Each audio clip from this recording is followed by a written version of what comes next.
Hey everyone. So today I'm going to show you guys what the new monthly training tracker is, how it works, and what it means for you as far as training. So as you can see here, we are on my homepage. When I log into Vector Solutions, this is what it shows me. And each one of these are my credentials that I have currently assigned to my account. So for your screen, it may be a little bit different because with the January monthly training tracker, it may be pinned up here at the top and show you that its date is 1/31/25. It may have a red triangle with an exclamation point. If it has that, that means that it's expired, and that's fine. And I'll explain why here in just a second. I just want to make sure that you understand why it's there and how we're going to use it to help track your hours for fire training much more efficiently. So first of all, anytime you click on any of your credentials that require hours worth of training, such as my paramedic, if I click on this, then it will bring up all the courses that are assigned to that credential. And I can click on each one of these and it will show me all the hours that I have completed or hours that will apply if I take these courses. So anything that's like this that I can click on are training that is applied that I haven't completed yet. Anything that's down here that's grayed out is hours that have already been applied and when they were applied to my credential. So as you can see, that's a total of 12 hours. So I have 12 of 16 hours, which is 75% of the 16 hours I need. And then 8 of 8, 3 of 16, so on and so forth. So this is specifically for my paramedic credential. And it tells me my EMS number, that my credential is active, how many hours I need, when it started, and when it expires. So this is straight into my credentials page. So let me go back to home. So again, anything that requires hours in here should have classes assigned to it. If it doesn't, and it is for firefighting, please send me an email or text message and I can get you the proper credential assigned, or make sure that you have classes that are assigned to that credential, such as if you have hazmat operations, you should have a hazmat operations credential. And then when you click on that operations credential, it should bring up what classes you need under that credential. Okay, the reason you don't see mine here is my hazmat credential is through Clark County, so that's where all of my stuff gets tracked. So one place you can find it is right here on the home page. Like I said, the January training tracker should be pinned and it will say 1/31/25. If it has that red box with an exclamation, that means that that's overdue. That it expired on 1/31/25. It's now overdue. Don't worry, it's fine. It was just something to put a timeline on it for me to keep track that was for that month. It has nothing to actually do with, oh gosh, it's overdue. What am I going to do now? Just make sure that the training that was assigned to you is completed, and that way we can track your credentials better. So again, this is accessing from the homepage. You can click on the credential itself, whatever the credential is, it'll bring up if there's any hours, anything you may need. Okay, the other way to track your credentials is on this left side of the page. You can go down to My Credentials, and you can click on My Credentials. As you can see, the very top on mine, it says January Monthly Training Tracker. When it started, January 1, 2025. When it expired, January 31st, 2025. Okay. I can click on this credential. When I click on this credential, it tells me that it's complete. There are 6 hours total. Started January the 1st into January 31st. I can then click on this arrow. Okay. You're going to see I have quite a few that are duplicated. I have January 9th, 16th, 22nd. Right, these are all duplicated to give me a total of 6 hours. This was me playing around trying to make sure this would work. So if you've completed the vehicle fires training in person, this should say 3 hours. If you did it online, it should say an hour and a half. If you did the PPE in person, this O5 FF personal protective equipment, this should be 3 hours.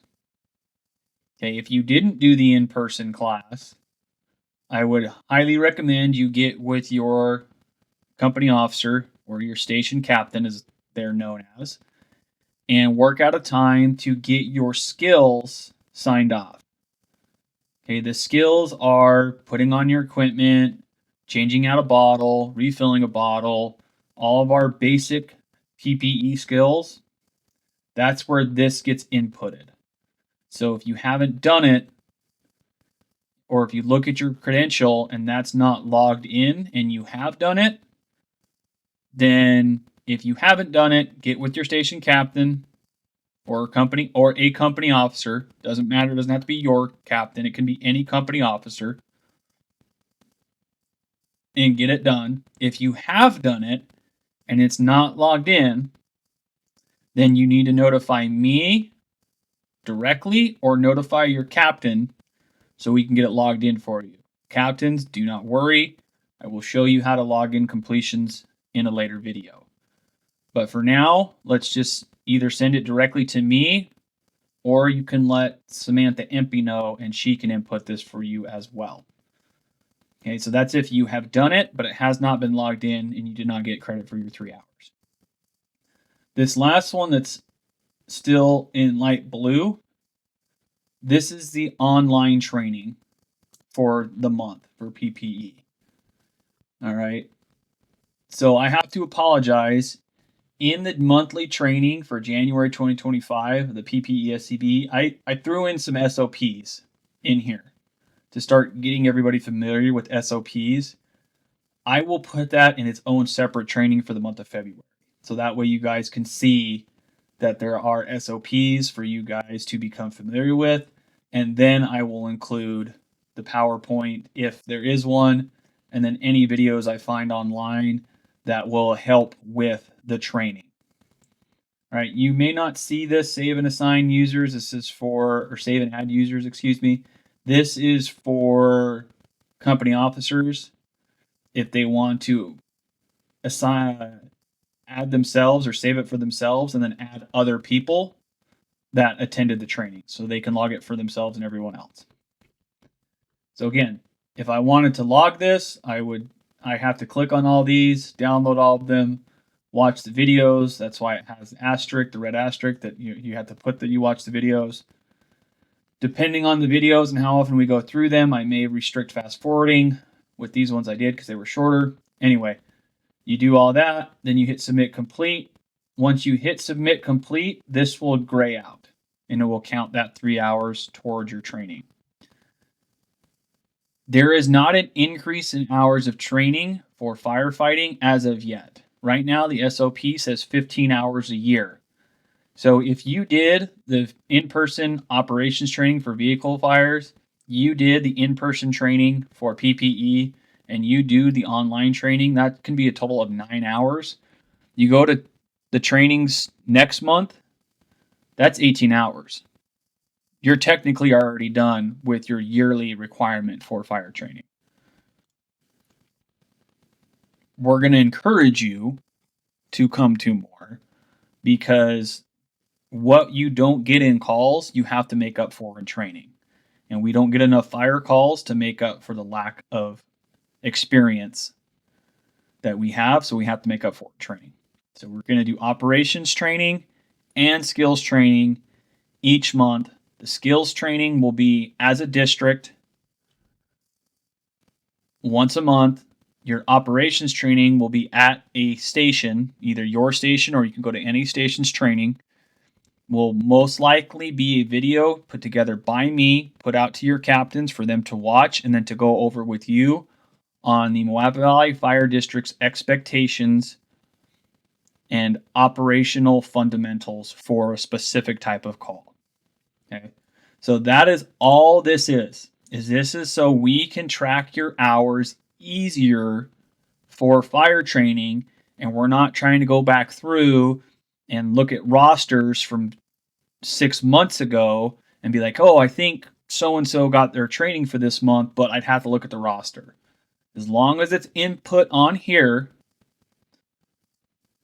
then it counts towards your hours. Okay, this is going to be done by either myself, Samantha Empey, or your company officer.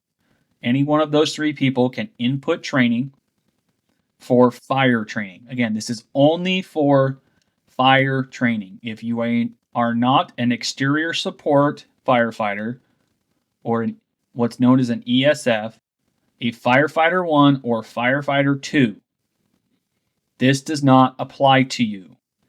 If you are new and coming on the district and going through to get your exterior support firefighter or firefighter 1, firefighter 2, you may have training documented through this. 99% of your documented training will be through Resource 1, where you're completing your firefighter 1, firefighter 2 bookwork as well. So if you don't have it documented as a brand new member in Target Solutions, look at your Resource 1 account. If it's not documented in either place, get a hold of me directly, because I am the one inputting the Resource 1 training. So again, this is only for the January monthly training tracker. This next month will be February monthly training tracker. I haven't put it in yet. I'm working on getting it input. We'll be working on firefighter survival. And depending on what skills there also are with firefighter survival, we may be working on search. But we're going to build on our PPE, and we're going to work on firefighter survival. And I will have those skills uploaded as quickly as I can. So I will be putting this video, you will see this on training for February to show you how to use the monthly training tracker for your benefit. And if you guys have any questions or anything is not clear, send me an email or text me, and I will do my best to explain it. If there's anything else in the meantime as far as training, you guys missed a training, or you want additional trainings, either talk to your company officer or you can talk to me, and we will work out a day that works for both of us so we can meet up and get your training done. If there's any other questions in the future, feel free to reach out. Until then, take care.